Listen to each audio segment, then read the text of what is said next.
तो इससे पहले देख रहे थे हम लोग कि क्रिस्टलीय ठोस के प्रकार, जिनमें पहला बता दिया गया था आपको कि क्रिस्टलीय ठोसों के प्रकार में पहला था आपका आयनिक क्रिस्टलीय ठोस, जिसका डेफिनेशन बता दिया गया था कि वे क्रिस्टलीय ठोस जिनमें अवयवी कण क्या होते हैं, विपरीत आवेश वाले आयन होते हैं तथा ये आपस में प्रबल स्थिविद्युत आकर्षण बल द्वारा संबद्ध रहते हैं, आयनिक क्रिस्टलीय ठोस कहलाते हैं। इसी बात दूसरा देखना है हमको कि सहसंयोजी क्रिस्टलीय ठोस, सहसंयोजी क्रिस्टलीय ठोस मीन्स क्या होता है। तो पहले देखेंगे हम लोग रचक कण क्या है, यानी रचक कण इसमें क्या रहता है और उसके बीच क्या बल लगता रहता है। तो सहसंयोजी क्रिस्टलीय ठोस में रचक कण जो रहते हैं वे परमाणु के रूप में रहते हैं, यानी रचक कण जो है परमाणु होते हैं और ये परमाणु के मध्य जो है प्रबल सहसंयोजी बनी रहती है, आपस में सहसंयोजी बंध द्वारा जुड़े रहते हैं। तो इस प्रकार से वे क्रिस्टलीय ठोस जिनमें अवयवी कण परमाणु होते हैं तथा ये परमाणु आपस में सहसंयोजी बंध द्वारा संबद्ध रहते हैं, सहसंयोजी क्रिस्टलीय ठोस कहलाते हैं। जैसे एग्जाम्पल हो जाता है आपका हीरा ग्रेफाइट, सिलिका कार्बाइड, इनके एग्जाम्पल हो जाते हैं। जैसे कक्षा 11वीं में हम लोग देखी थी कि हीरा की संरचना यानी स्ट्रक्चर ऑफ डायमंड, तो डायमंड का इस प्रकार का संरचना था जिनमें ये कार्बन परमाणु और कार्बन परमाणु आपस में सहसंयोजी बंध द्वारा संबद्ध रहते हैं। तो ऐसे क्रिस्टलीय ठोस को सहसंयोजी क्रिस्टलीय ठोस कहते हैं, यानी वे क्रिस्टलीय ठोस जिनमें अवयवी कण परमाणु होते हैं और ये परमाणु आपस में सहसंयोजी बंध द्वारा संबद्ध रहते हैं, सहसंयोजी क्रिस्टलीय ठोस कहलाते हैं। जैसे हीरा ग्रेफाइट ये हो जाता है, हम लोग को 11वीं देखी थी स्ट्रक्चर ऑफ डायमंड, यानी हीरा का संरचना इस प्रकार से था। तो ये आपस में सहसंयोजी बंध द्वारा संबद्ध रहते हैं। अब इनकी विशेषता देखते हैं। तो सहसंयोजी क्रिस्टलीय ठोसों की विशेषताओं में कि चूँकि ये प्रबल सहसंयोजी बंध द्वारा संबद्ध रहते हैं इसलिए इनका भी गलनांक उच्च होता है, यानी गलनांक उच्च रहता है। दूसरा कि सहसंयोजी क्रिस्टलीय ठोस जो है यानी पहला था गलनांक उच्च होता है, गलनांक उच्च होता है। दूसरा कि ये सभी अवस्था में विद्युत के कुचालक रहते हैं, यानी किसी भी अवस्था में चालक नहीं रहते हैं, प्रबल सहसंयोजी बंध द्वारा जुड़े रहते हैं। तो ये टूटने पर भी कोई आयन नहीं बनता है, इसलिए सभी अवस्था में विद्युत के कुचालक रहते हैं और ये भी कठोर प्रकृति के होते हैं। तो इस प्रकार से देखिए हम लोग कि वे क्रिस्टलीय ठोस जिनमें अवयवी कण परमाणु होते हैं और ये परमाणु आपस में सहसंयोजी बंध द्वारा संबद्ध रहते हैं, सहसंयोजी क्रिस्टलीय ठोस कहलाते हैं। जैसे हीरा ग्रेफाइट, सिलिका कार्बाइड आदि हो जाते हैं। इनकी विशेषता होता है इनकी गलनांक भी उच्च होती है तथा ये सभी अवस्था में विद्युत के कुचालक रहते हैं तथा ये भी कठोर प्रकृति के रहते हैं। यानी दो प्रकार का क्रिस्टलीय ठोस हो गया आपका, पहला था आयनिक क्रिस्टलीय ठोस और दूसरा है आपका सहसंयोजी क्रिस्टलीय ठोस कि वे क्रिस्टलीय ठोस जिनमें अवयवी कण परमाणु होते हैं और ये परमाणु आपस में सहसंयोजी बंध द्वारा यानी सहसंयोजी बंध द्वारा संबद्ध रहते हैं, सहसंयोजी क्रिस्टलीय ठोस कहलाते हैं। हीरा ग्रेफाइट इनका विशेषता हो जाता है विद्युत यानी गलनांक उच्च होता है, सभी अवस्था में विद्युत कुछ अलग रहते हैं। एक्सेप्शन रहता है आपका ग्रेफाइट और ये कठोर प्रकृति के रहते हैं, इसमें भी अपवाद के रूप में ग्रेफाइट रहता है। इस प्रकार से ये था आपका दूसरा सहसंयोजी क्रिस्टलीय ठोस।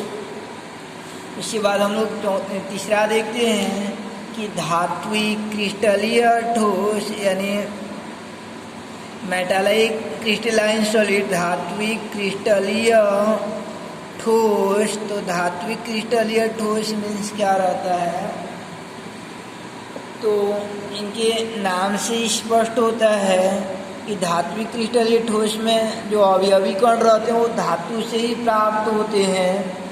तो सामान्यतः जो डी ब्लॉक के एलिमेंट्स रहते हैं जैसे सिल्वर हो गया, कापर हो गया, गोल्ड हो गया, इन पर विचार करते हैं तो इनका आयनोनाइजेशन एंथैल्पी मीन्स आयनन ऊर्जा अपेक्षाकृत निम्न रहता है, यानी इनमें जो इलेक्ट्रॉन रहता है नाभिक से दुर्बल आकर्षण बल द्वारा संबद्ध रहता है, यानी ये प्रबल आकर्षण बल से नहीं जुड़ा रहता है, शिथिल बल से जुड़ा रहता है। तो थोड़ा सा भी अगर ऊर्जा मिल जाए तो यह इलेक्ट्रॉन यहाँ से रिमूव होकर बाहर निकल जाता है, और जब धातु से इलेक्ट्रॉन बाहर निकल जाता है तो बनने वाले धनायन को इलेक्ट्रॉन इससे बाहर निकल जाता है, एक इलेक्ट्रॉन बाहर निकल जाता है, +1 क्या आ जाता है, तो बनने वाले धनायन को कर्नेल आयन कहते हैं, यानी कर्नेल कहा जाता है। क्या कहते हैं? कर्नेल कहते हैं। तो धात्विक क्रिस्टलीय ठोस में ऐसे धातु में बहुत से परमाणु होंगे, जैसे सिल्वर का धातु लेते हैं, सिल्वर के बहुत से परमाणु होंगे तो उन सबसे इलेक्ट्रॉन निकल जाएगा, और इलेक्ट्रॉन निकल जाता है और इलेक्ट्रॉन का एक प्रकार का समुद्र टाइप का हो जाता है, यानी इलेक्ट्रॉन का एक टाइप का क्लाउड हो जाता है, यानी सघन हो जाता है, इलेक्ट्रॉन के एक बादल हो जाता है, समुद्र हो जाता है, जिनमें ये धातु आयन जिन्हें कि कर्नेल कहते हुए तैरते रहते हैं। तो इस प्रकार से वे क्रिस्टलीय ठोस जिनमें अवयवी कण धातु आयन होते हैं, ये क्रिस्टलीय ठोस जिनमें अवयवी कण धातु आयन होते हैं, तथा ये आयन इलेक्ट्रॉनों के समुद्र में तैरते रहते हैं, धात्विक क्रिस्टलीय ठोस कहलाते हैं। यानी वे क्रिस्टलीय ठोस जिनमें अवयवी कण धातु आयन या कर्नेल होते हैं जो कि इलेक्ट्रॉनों के समुद्र में तैरते रहते हैं, धात्विक क्रिस्टलीय ठोस कहलाते हैं, तथा इन इलेक्ट्रॉनों व धातु आयन के मध्य बने बन को धात्विक बन कहते हैं। इलेक्ट्रॉन जो है इन धातु आयन को आकर्षित कर एक प्रकार का बन बनाते रहते हैं। इलेक्ट्रॉन और धातु आयन के मध्य एक आकर्षण बल लगती रहती है, उस आकर्षण बल के फलस्वरूप बने बन को धात्विक बन कहते हैं। तो इस प्रकार से वे क्रिस्टलीय ठोस जिनमें अवयवी कण या रचक कण धातु आयन या कर्नेल होते हैं जो कि इलेक्ट्रॉनों के समुद्र में तैरते रहते हैं, धात्विक क्रिस्टलीय ठोस कहलाते हैं। इन धात्विक क्रिस्टलीय ठोसों में इलेक्ट्रॉन तथा कर्नेल या धातु आयन के मध्य आकर्षण बल के फलस्वरूप बने बन को धात्विक बन कहते हैं।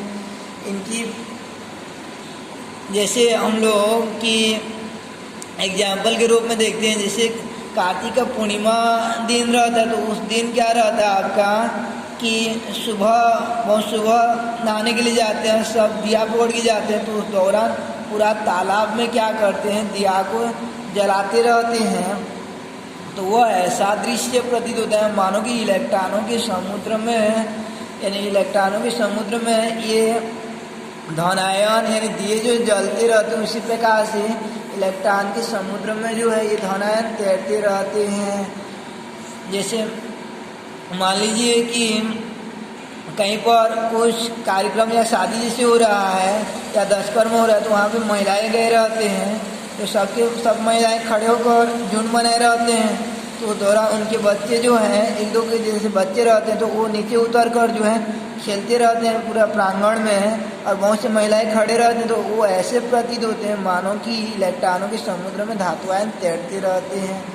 तो इस प्रकार से वे क्रिस्टलीय ठोस जिनमें अवयवी कण धातु आयन होते हैं, और यानी वे क्रिस्टलीय ठोस जिनमें अवयवी कण धातु आयन या कर्नेल होते हैं जो कि इलेक्ट्रॉनों के समुद्र में तैरते रहते हैं, वह इन इलेक्ट्रॉनों धातु आयन या कर्नेल के मध्य आकर्षण बल के फलस्वरूप बने बन को धात्विक बन कहते हैं।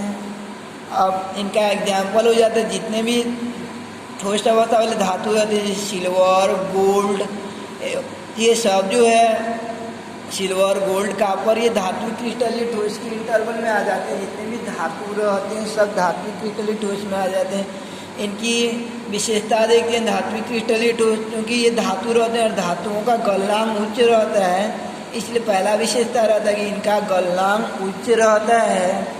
दूसरा कि क्योंकि इनमें इलेक्ट्रॉन जो है रिलीज हो गए रहते हैं यानी रिमूव हो गए रहते हैं, तो आसानी से इनमें करंट फ्लो हो जाते हैं, यानी विद्युत के चालक रहते हैं, यानी विद्युत के सुचालक रहते हैं। यानी धात्विक क्रिस्टलीय ठोस विद्युत के चालक होते हैं क्योंकि उनमें मुक्त इलेक्ट्रॉन पाई जाती है। और तीसरा कि इनमें आघात वर्धीयता व तन्यता गुण पाई जाती है। आघात वर्धीयता व तन्यता, तो आघात वर्धीयता और तन्यता में क्या होता है कि आघात उसको पीट करके उसका चादर जब बनाया जाता है तो उसको आघात वर्धीयता कहा जाता है, और खींच करके तार बनाया जाता है तो उसे तन्यता गुण पाया जाता है। दोनों गुण पाए जाते हैं इन धातु क्रिस्टलीय ठोस में, क्योंकि धातु होते हैं, धातुओं में यह गुण पाया जाता है। छोटी क्लास से आप पढ़ते आ रहे हो, तो इस प्रकार से था आपका ये दूसरा धात्विक क्रिस्टलीय ठोस कि वे क्रिस्टलीय ठोस यानी वे क्रिस्टलीय ठोस जिनमें अवयवी कण धातु आयन या कर्नेल होते हैं जो कि इलेक्ट्रॉनों के समुद्र में तैरते रहते हैं। इस प्रकार इलेक्ट्रॉन व धातु आयन के मध्य आकर्षण बल, एक आकर्षण बल कार्यरत रहती है जिसे कि धात्विक बंध कहते हैं, तथा इस प्रकार के क्रिस्टलीय ठोस को धात्विक क्रिस्टलीय ठोस कहते हैं। इनका गलनांक उच्च होता है। इनका एग्जाम्पल था जैसे कॉपर, गोल्ड, सिल्वर, गलनांक उच्च होता है, सुचालक होते हैं क्योंकि इनमें मुक्त इलेक्ट्रॉन पाई जाती है। और इनकी विशेषता रहती है कि धात्विक क्रिस्टलीय ठोसों की विशेषता रहती है कि इनमें आघात वर्धीयता व तन्यता गुण पाया जाता है। तो ये तीसरा था आपका। उसके बाद चौथा स्टार्ट करते हैं हम लोग कि आणविक क्रिस्टलीय ठोस, यानी आणविक क्रिस्टलीय ठोस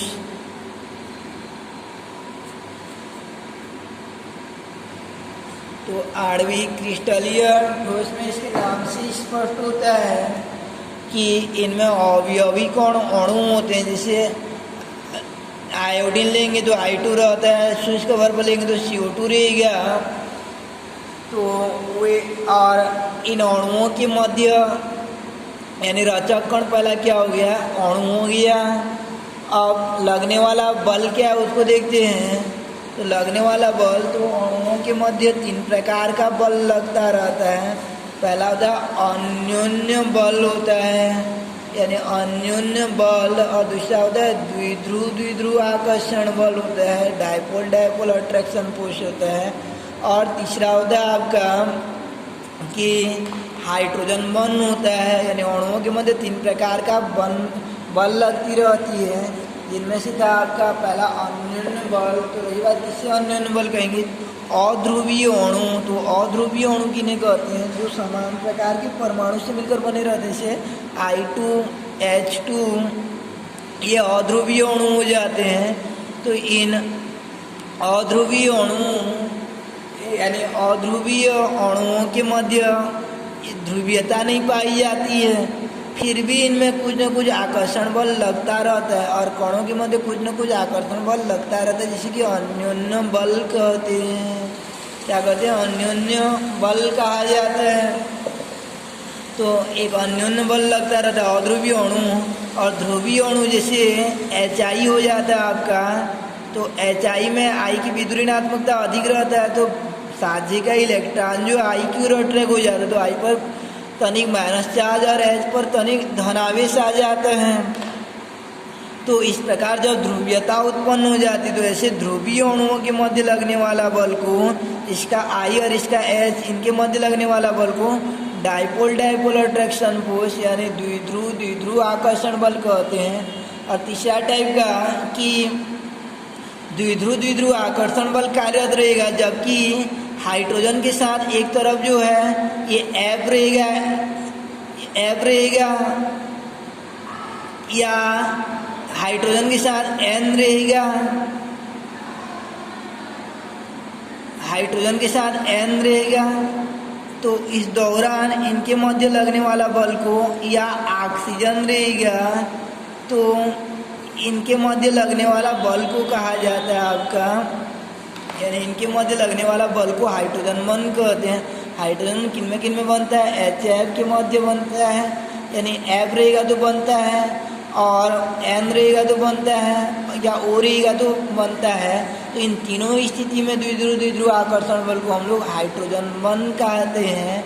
और सामान्य स्थिति में जो आकर्षण बल लगती रहती है ध्रुवीय अणुओं के मध्य उन्हें द्विध्रुव द्विध्रुव आकर्षण बल, और ऐसे अध्रुवीय अणुओं के मध्य लगने वाला बल को कहा जाता है आपका अन्योन्य बल कहा जाता है। तो इस प्रकार से आणविक क्रिस्टलीय ठोस किसे कहेंगे कि वे क्रिस्टलीय ठोस जिनमें अवयवी कण अणु होते हैं तथा ये अणु आपस में अन्योन्य बल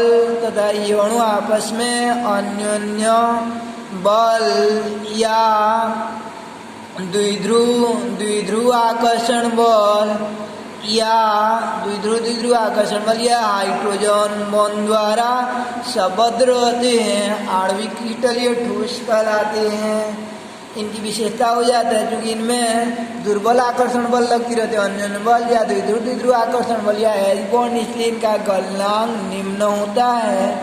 और दूसरा कि ये मुलायम प्रकृति के होते हैं, सामान्यतः मुलायम होते हैं, आसानी से ये टूट जाते हैं और ये विद्युत के कुचालक रहते हैं, नॉन कंडक्टर ऑफ इलेक्ट्रिसिटी को शो करते हैं।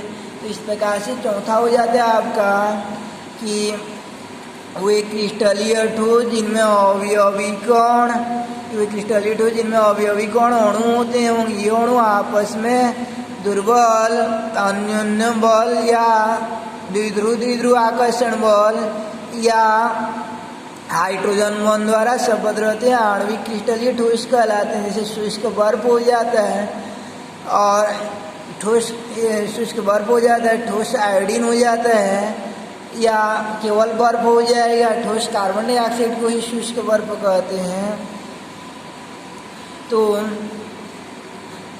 और इनकी विशेषता हो जाती है कि इनका गलनांक निम्न होता है, मुलायम प्रकृति के होते हैं और विद्युत के कुचालक होते हैं। लगने वाले बल के आधार पर इनको पुनः 3 भाग में बांटा गया है। पहला होता है आपका अन्योन्य बल या लंदन बल के आधार पर कहा जाता है, यानी अध्रुवीय अणु जैसे N2 I2 उनके मध्य लगने वाला बल के आधार पर रहेगा ये। दूसरा द्विध्रुव के मध्य लगने वाला बल जैसे HI या ठोस कार्बन डाइऑक्साइड और हाइड्रोजन बॉन्ड वाला जैसे NH3। तो इनको उतना जरूरी नहीं है, केवल आप देखिएगा अच्छे से कि आणविक क्रिस्टलीय ठोस किसे कहा जाता है। तो इस प्रकार से हम लोग देखें कल और आज में क्रिस्टलीय ठोस को 2 आधार पर वर्गीकृत किया गया था, रचक कणों के मध्य लगने वाले बल के आधार पर। पहला था आयनिक क्रिस्टलीय ठोस, वे क्रिस्टलीय ठोस जिनमें अवयवी कण विपरीत आवेश वाले आयन होते हैं तथा ये आयन आपस में प्रबल स्थिर विद्युत आकर्षण बल द्वारा सबद्ध रहते हैं, आयनिक क्रिस्टलीय ठोस कहलाते हैं। जैसे NaCl, KCl, MnCl2 हो जाएगा। उसके बाद इनकी विशेषता रहता है कि दृढ़ प्रकृति के रहते हैं और ठोस अवस्था में विद्युत के कुचालक और विलयन या गलित अवस्था में विद्युत के सुचालक रहते हैं और इनका गलनांक जो है उच्च रहता है, यानी हाईली मेल्टिंग पॉइंट रखते हैं। इसके बाद आज देखे थे हम लोग स्टार्ट किए थे सहसंयोजी क्रिस्टलीय ठोस कि वे क्रिस्टलीय ठोस जिनमें अवयवी कण परमाणु होते हैं तथा ये परमाणु आपस में सहसंयोजी बंध द्वारा सबद्ध रहते हैं, सहसंयोजी क्रिस्टलीय ठोस कहलाते हैं। जैसे हीरा, ग्रेफाइट इनका एग्जाम्पल हो जाता है। इनकी विशेषता रहता है, इनका भी गलनांक उच्च होता है, सभी अवस्था में ये विद्युत की कुचालक रहते हैं, ये भी कठोर प्रकृति के रहते हैं, अपवाद रहता है ग्रेफाइट। इसके बाद रहता है आपका धात्विक क्रिस्टलीय ठोस की वे क्रिस्टलीय ठोस जिनमें अवयवी कण धातु आयन या कर्नेल होते हैं जो कि इलेक्ट्रॉनों के समुद्र में तैरते रहते हैं। इस प्रकार इलेक्ट्रॉनों और धातु आयन के मध्य आकर्षण बल के फलस्वरूप बने बन को धात्विक बन कहते हैं तथा इस प्रकार के ठोस को धात्विक क्रिस्टलीय ठोस कहते हैं। जैसे कॉपर, गोल्ड, सिल्वर ये हो जाते हैं, इनका गलनांक भी उच्च होता है और ये विद्युत के सुचालक रहते हैं क्योंकि उनमें मुक्त इलेक्ट्रॉन पाई जाती है और इनमें आघात वर्ध्यता व तन्यता गुण पाए जाते हैं। इसके बाद चौथा होता है आपका आणविक क्रिस्टलीय ठोस की जिनमें अवयवी कण अणु होते हैं और ये अणु आपस में द्विध्रुव आकर्षण बल, अन्योन्य बल या हाइड्रोजन बॉन्ड तीनों को मिलाकर वान डेर वाल बल कहा जाता है द्वारा सबद्ध रहते हैं, आणविक क्रिस्टलीय ठोस कहते हैं। यानी क्रिस्टलीय ठोस जिनमें अवयवी कण अणु होते हैं और ये अणु आपस में अन्योन्य बल, द्विध्रुव आकर्षण बल या हाइड्रोजन बॉन्ड द्वारा सबद्ध रहते हैं, आणविक क्रिस्टलीय ठोस कहलाते हैं। जैसे बर्फ हो जाएगा, ठोस I2 हो जाएगा, ठोस कार्बन डाइऑक्साइड हो जाता है। इनकी विशेषता रहता है, इनका गलनांक निम्न होता है और ये सामान्यतः मुलायम प्रकृति के होते हैं और ये सभी अवस्था में विद्युत की कुचालक रहते हैं। यानी ये वाला और सौसंयोजी वाला जो है विद्युत की कुचालक रहते हैं और ये वाला केवल यानी निम्न गलनांक रहता है, शेष तीनों जो उच्च गलनांक वाले रहते हैं। अब हमको एग्जाम वाले में छांटने के लिए आता है कि पहचानिए कि कौन सा क्रिस्टलीय ठोस है, यानी कौन सा किसके प्रकार में आता है। जैसे एनसीईआरटी भाग में भी आपको मिल जाएगा कि निम्न में से आणविक, धात्विक, सहसंयोजी